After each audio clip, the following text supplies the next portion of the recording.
Okay, welcome everybody. I said this a minute ago, but that was before I started recording, so I'm going to say it over. I'm Lucy Brightwell, and I'm the relocation director for the whole company, and I do the closing coordination for the Dean Cheatham team.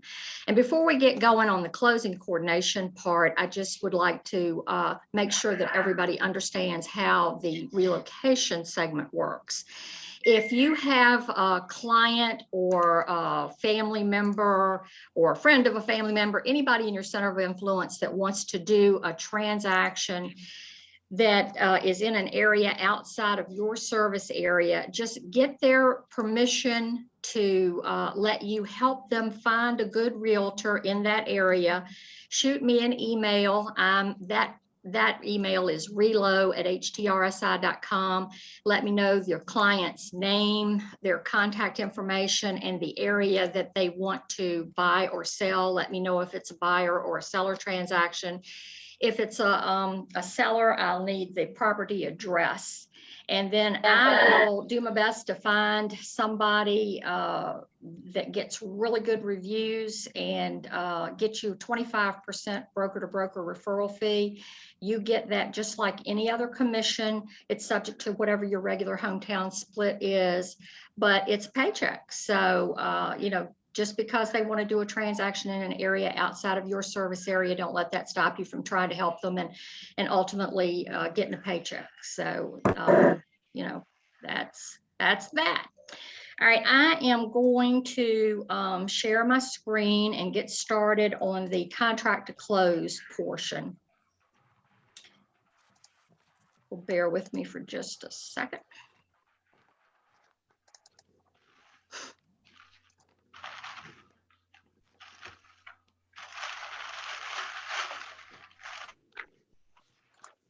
It's taken, there we go. Okay, so from contract to close, when you get a property under contract, that's the first step toward a successful closing and a paycheck. Everybody wants to get a paycheck, and everybody wants your client to think that you did a really good job because you want to get referrals from them. You want them to have as pleasant an experience as possible and be able to tell all their friends that you are the realtor to go to for any of their needs. So first, I'm going to start out talking about if you were the listing agent, and then in a minute, I'll talk about what if you were the buyer's agent. But if you're the listing agent, your responsibilities are to look over the contract. Once you've got it negotiated verbally, you want to make sure that it's fully executed, make sure that it's signed and dated on every page, initials with any changes, that there's a copy of the seller's disclosure signed and dated. And then you want to pend it in MLS. Now, the MLS rules dictate that you have 5 days after ratification to make it pended in MLS, or you're subject to a $250 fine. So you don't want to forget that step. And if it's a hot listing, like most of them are these days, you'll be reminded that it hasn't been pended yet because you'll still be getting calls. But it's just a step that you need to do. So you just go in to edit your listing. You'll get this box that asks, what do you want to do? You click edit, make it pending. You'll change it to pending. You'll put the pending date in, put the anticipated close date in, put if there are any seller concessions already agreed to. That means on page 1 at the bottom, did you agree to closing costs? If so, fill that dollar amount in. And then down at the bottom, you're going to put, you can find the agent that brought you the offer and put their name in there and then hit submit. The next thing you want to do is you want to email or deliver a copy of the contract and all the supporting addenda to the seller. A lot of times if you've used AuthentiSign, they should be able to just pull that down from that link and get it themselves, but not everybody's as computer savvy as the next person. So it's a good idea to just send them a copy, as a PDF, just because. I keep a copy. I keep a file of my own. I have to turn the file in, of course, as does everybody, to the admin, but I keep a copy for myself. And I'm a little bit old school, so I do have paper files. I keep a lot of it electronically too, but Transaction Desk is a good place to just keep electronic files if you want to go that route.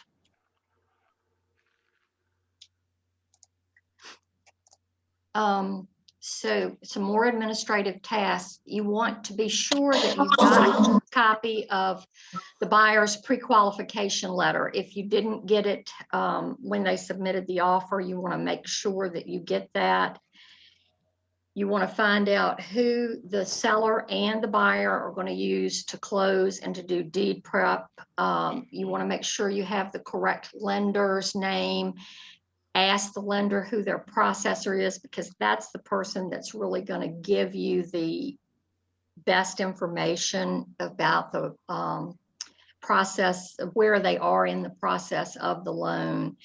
And you want to update your database for easy access, be that electronically, or if you just keep a copy of the information sheet where there's a spot to keep the contact info for the seller's attorney, which is the deed prep attorney, and the buyer's attorney, which is the closing attorney. You want to update, hang on, somebody else trying to get in, there we go. You want to update the info sheet and make sure that you've got the commission structure on there. Some of you are splitting deals, some of you are a referral fee, that kind of thing. But be sure that you have that commission structure on the info sheet when you turn it into your admin. You want to give a copy of the contract and the info sheet to the admin, because you won't get paid if you don't. It needs to be in their Lone Wolf system. And you know, I saw something somebody's not on mute. Let's see, I can't see who it is, but if you don't think you're on mute, check that and see if you can't fix that for me. Okay. You want to submit a copy of the contract and the updated sheet to the admin. I said that you won't get paid. And then you want to be sure that you email a copy of the contract to the deed prep attorney. Some people use a title company, some people use an attorney, whichever one. You just want to be sure. And the way I keep up with that is I just write on the outside of the folder the date that I sent it. That way I can just refer back to it easily. If it's your listing, of course, setting up the home inspection is the responsibility of the buyer's agent, but you still are going to be notified by the buyer's agent the date and time of the home inspection. Don't forget to tell your seller when they're coming, even if it's a vacant house. You want to keep them informed throughout the process so that they know that you're working hard to stay on top of everything, and you just want to make sure that they know what to expect.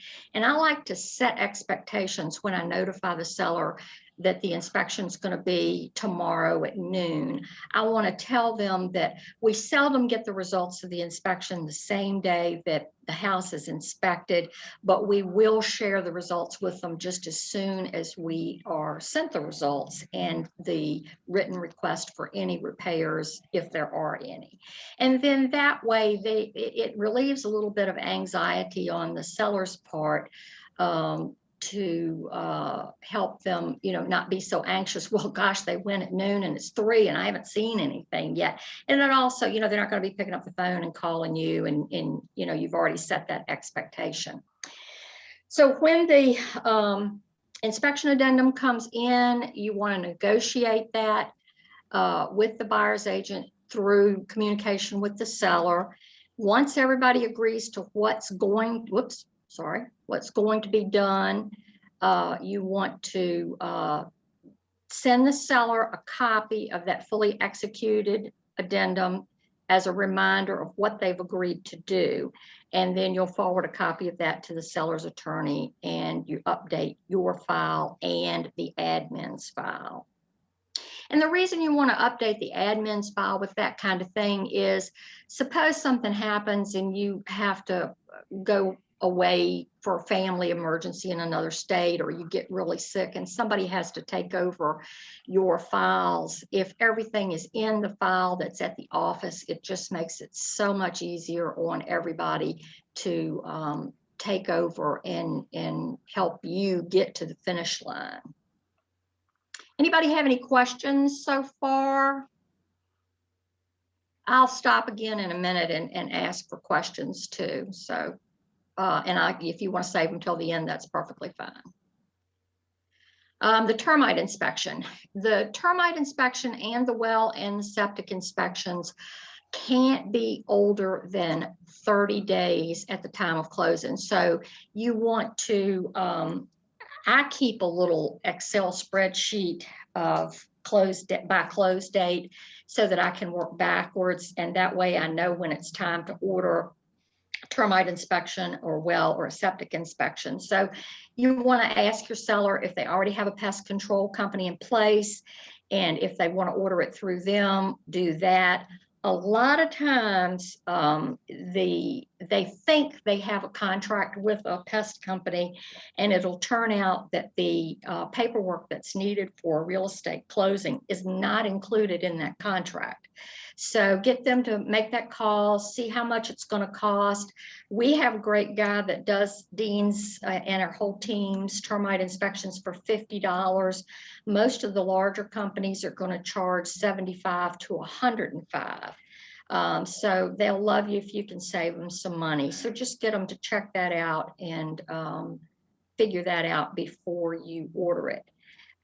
When you place the order, the company's going to ask you for the closing attorney contact info, and they'll forward the report directly to them. But I always ask for them to send a copy to me. I can't tell you how many times we've gotten to the day before closing, or sometimes even the day of closing, and the paralegals say, I don't have a termite report. Well, your inspector might be out in the field, and it'd be hard for you to get a copy from him right there on the fly. So if you've got it in your file, then you can just shoot it right to them. So I always like to get a copy of the well, the septic, and the termite, just so I'm prepared. And you want to confirm that the closing attorney got it.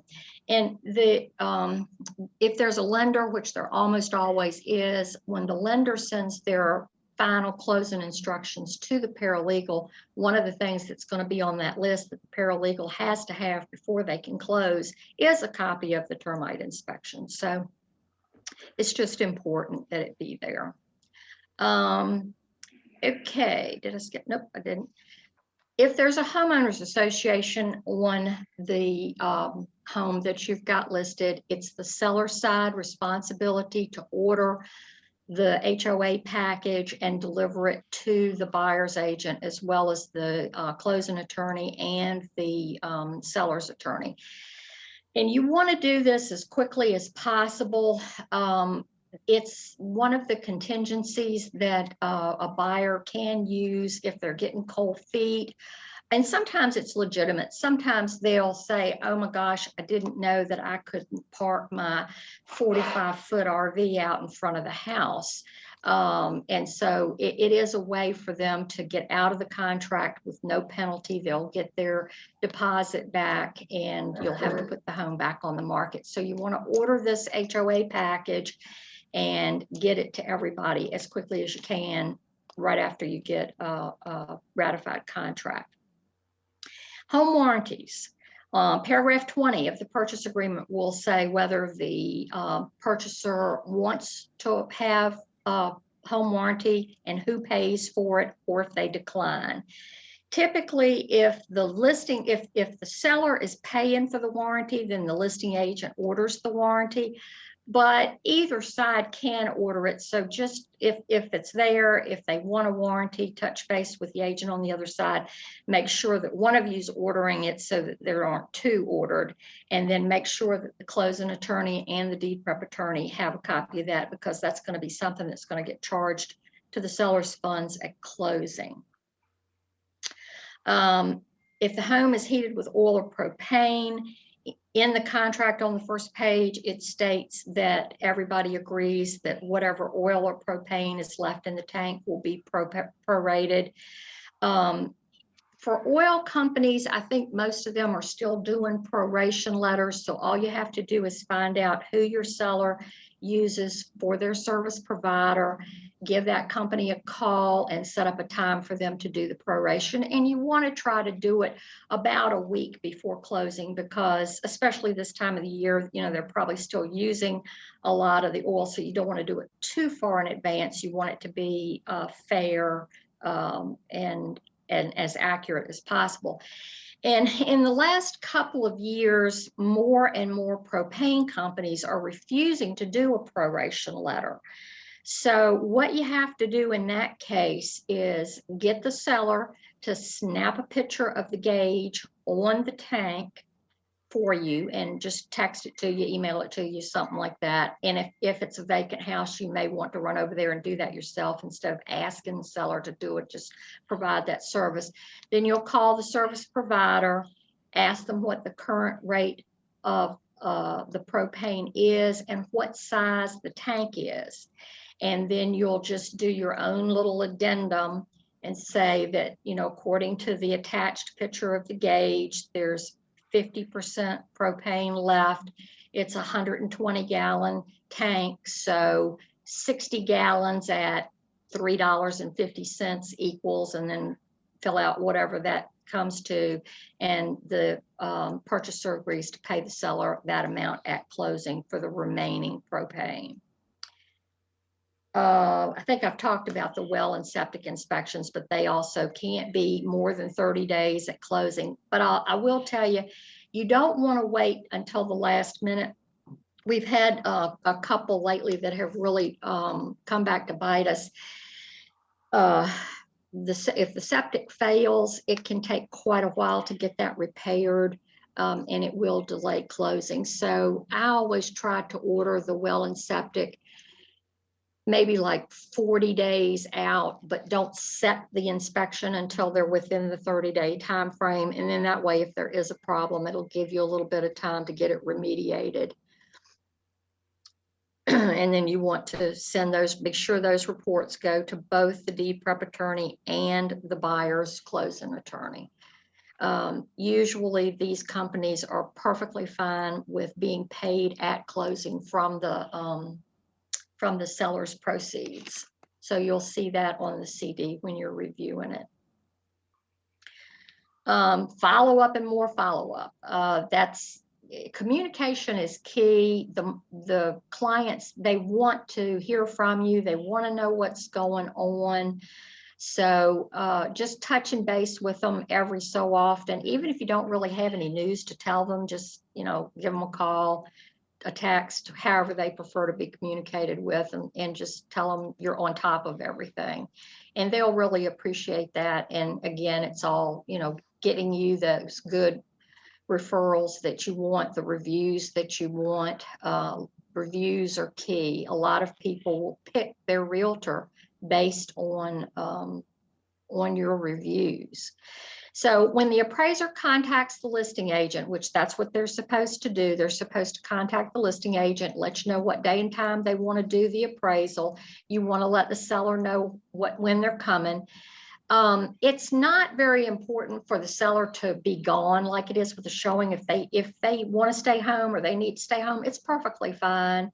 Just let the appraiser know what to expect if the clients are going to be home or if he has permission to use the lockbox key. And then about 7 days after, 5 to 7 days after the appraisal occurs, you want to check in with the lender. And here again, you probably, if you've got the loan processor's contact information, you'll get further with them a lot of times than you will the loan officer. So just check in. You can't ask what's the price that the property's appraisal came in at, but you can ask, did the value come in okay? How's the loan going? And are there any repair conditions? You want to stay on top of verifying that the repairs are complete per the inspection addendum. If the inspection addendum said that you're supposed to provide receipts, get the seller to send those to you. Be sure you forward them to the buyer's agent. And then you want to check in with the seller's attorney for for a progress report on making sure they have all the addenda you think they have in the reports. Ask them, have you set an appointment yet for the seller to come in and sign the deed? And I note that, make a note of when the seller is going to go sign the deed. Now, sellers usually go in and sign the deed 2 or 3 business days before closing. If they aren't going to be around, if they're moving to a different area, or maybe they don't even live here to begin with, it's a investment property that they're selling, the deed prep attorney can email all of the deed documents to your client with instructions of printing them out and just finding a notary and signing those documents in front of a notary, and then they'll have instructions to be able to overnight the original deed back to them. The original deed has to be at the buyer's attorney before they can record. So you want to allow enough time for that. So if you know ahead of time that your seller isn't going to be around, you want to let your deed prep person know that up front, so that enough time is allowed to get all of that in place, and that way you won't delay closing, because you want the seller to get their proceeds close to closing date and meet their expectations. And then you want to remind the seller, I usually about 10 days before the close date, I send them a little reminder about you can disconnect your utilities as of close date. But then if you suspect along the way that closing isn't going to occur, you need to let them know that too. And it is the seller's responsibility to keep the utilities on until close date. Or if they have a rent back, of course, they keep the utilities on until they give up possession of the property. So prior to closing, you'll want to ask for a closing disclosure to be sent to you. Most of the attorneys and paralegals are going to do it automatically, but pay attention to the calendar. If you don't get a copy of the CD and it's closing tomorrow, start asking somebody for one. You want to check it to be sure that the closing costs that were agreed to are on there. Any credits are on there for any prorations, anything like that. If the home warranty is on there, is that on the invoice? If you've hired any contractors that are to be paid at closing, with the termite inspector, the well and septic inspector, or any handyman that's wanting to be paid at closing, you want to have their back as well, because you want to build that relationship. You want to be able to call on them because you're going to need favors, and you want to watch their back and be sure that they get paid at closing like they're supposed to. And then you want to get up with the buyer's agent, make sure you know what time they're going to do their final walkthrough, ask them what time is closing set, and then how are you going to handle the key exchange. Most of the time, you'll take the key from the lockbox when you do the final walkthrough, and it's your responsibility to have the chain of command of the key go from you to either the buyer's, I'm sorry, I'm still on seller side. But anyway, if you represent the buyer, then you'll take the key. But you want to talk to the agent on the other side and make sure you have those details worked out. And if sometimes if the buyer is doing a remote closing, they haven't moved to the area yet, they're doing a closing in Tennessee with a notary, then you want to get, it's your responsibility to get the keys to the attorney. So, you just need to get those details hashed out, make sure everybody knows how's that going down. And then you want to give the closing attorney instructions about how you're going to get your commission check. Are you planning to drive over there and pick it up? Are you going to get it mailed? If you guys are using some of the preferred attorneys like Joe Perini at MG Law or Jim Driggs at Harvey and Driggs, they're going to wire the money to hometown and nobody has to go anywhere. And if you get it mailed, it's best to just not put your name on it. Just put your office admin's name on it, so they'll go on and open the envelope and process it as quickly as possible. Final administrative tasks. you want to change it once it's closed and you're sure it's closed, you have 7 days after the date that it closed, not recorded, but closed, to mark it sold in MLS, and that's a $250 fine if you miss that date. And I can promise you, if you know, you'll get fined if you don't. They're not very lenient about turning their head the other way about that kind of thing.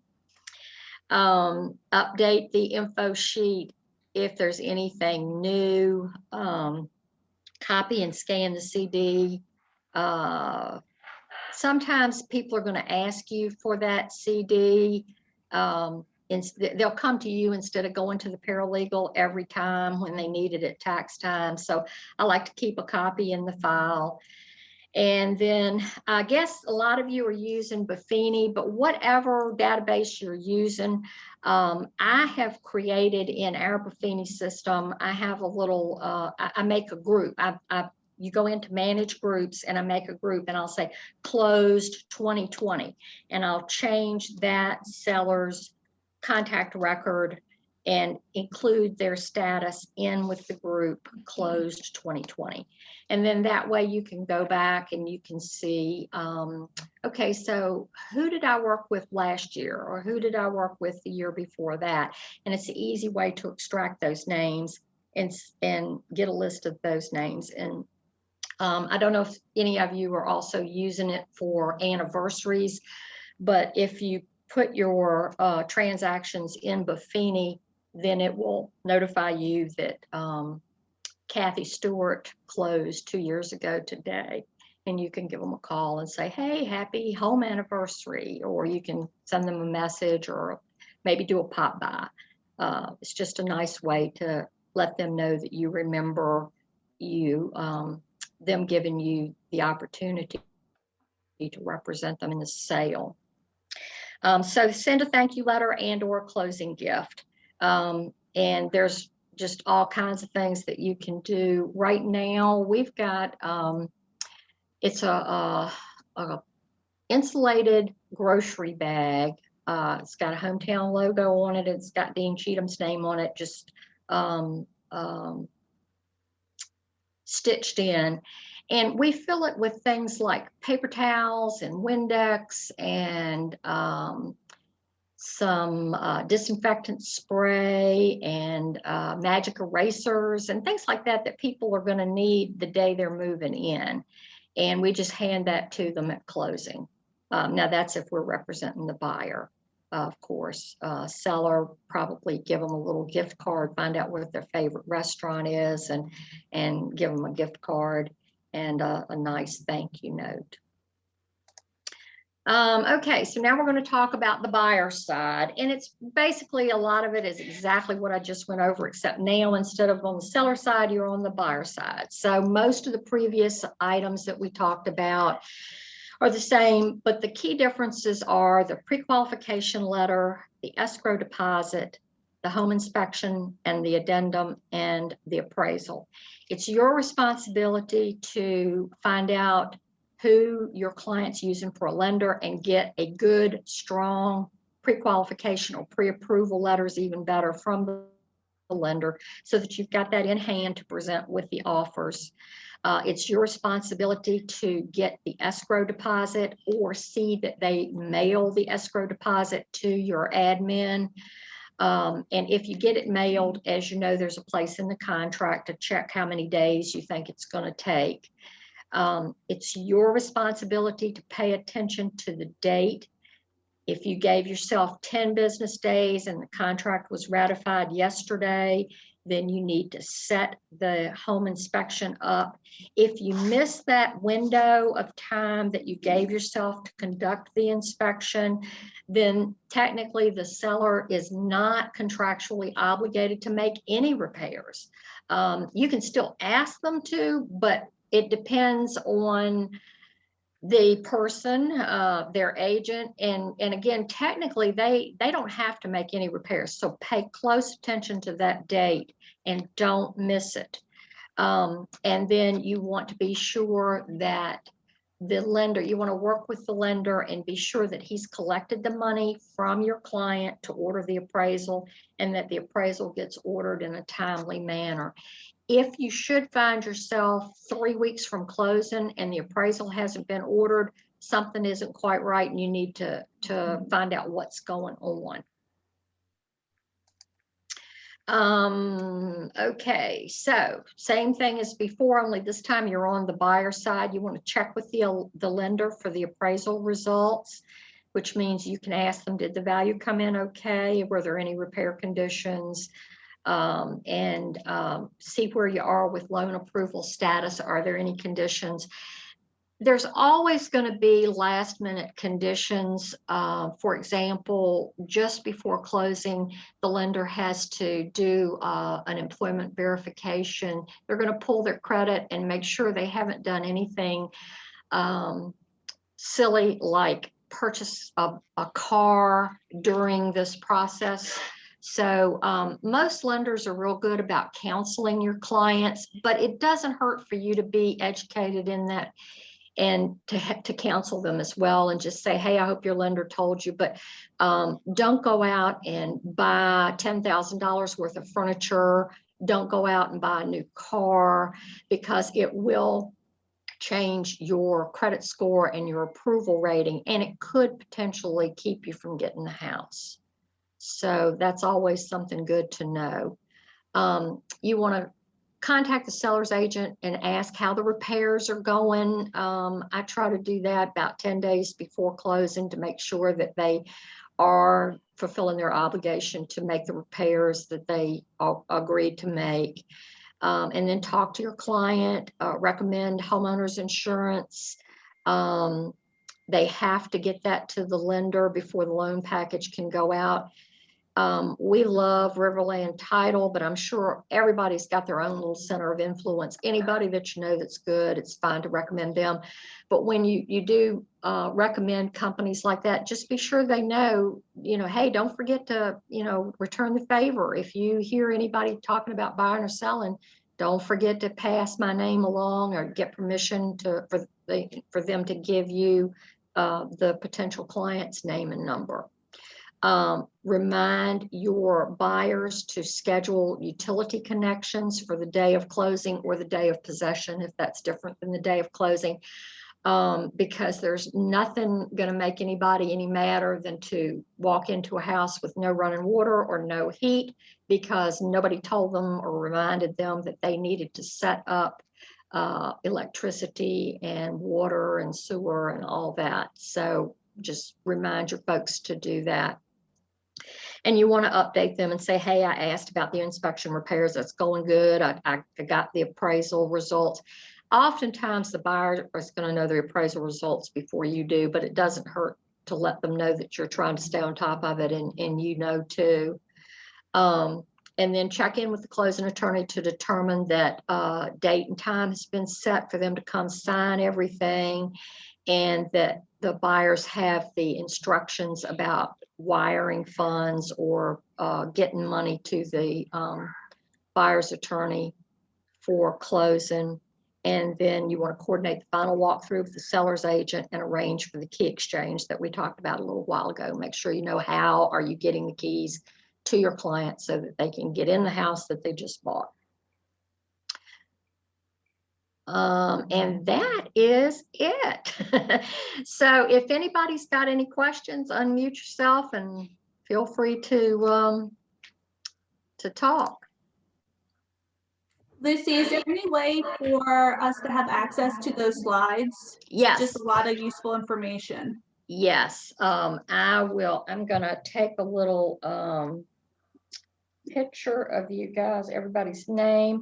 I will email everybody a PDF of the slides. I'll be happy to. And I'm recording the session, so I'm going to send the link to Kat, and she'll do her magical thing to post that. I don't know how to do that, but she does.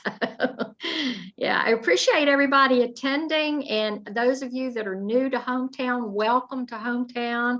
It's a great place. I think if you haven't already figured it out, the owners do really care about everybody. They offer great training, and they're there to help you. They want to see you succeed. So I think you've made a wonderful choice. And those of you that have been with us for a while, we really appreciate you sticking with Hometown. I've certainly stuck in for 23 years. So I'm not going anywhere. All right, thank you all. If nobody has any questions, or if you do have, if you have any more questions, you can email me. It's lucyb@htrsi.com. And if you have any relocation referrals, send them to relo@htrsi.com. Bye. Good, thanks. Bye. Hey, Lucy. Bye. Thank you. Thank